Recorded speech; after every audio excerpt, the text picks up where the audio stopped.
তো আমরা তো গিয়েছিলাম খুমলুং পার্কে।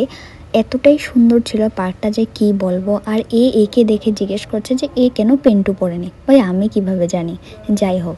তারপর আমি এদিকে একটু পোজ মারছিলাম আর তোমাদেরকে দেখে দিলাম পার্কটা। তোমরাও চাইলে পার্কটাতে ভিজিট করতে পারো, এটা ত্রিপুরায় খুমলুঙ্গে। আর পার্কটা এতটাই সুন্দর যে কি বলবো, প্রত্যেকটা এরিয়াতে শুধু গাছ আর গাছ, ফুল গাছগুলো এতটাই সুন্দর ছিল। কিছু কিছু ফুল তো এমনও আছে যেগুলো আমি লাইফে প্রথমবার দেখছি।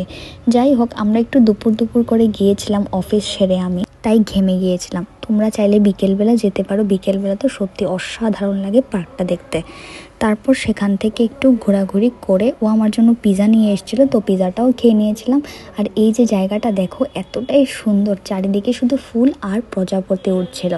তারপর এখানে দুজন মিলে দুলনটাকে একটু চড়ে নিলাম। যাই হোক, বিকেলটা তো বেশ ভালোই কাটলো। আজকের জন্য এখানে দেখাচ্ছে পরের মিনি ব্লগে। টাটা।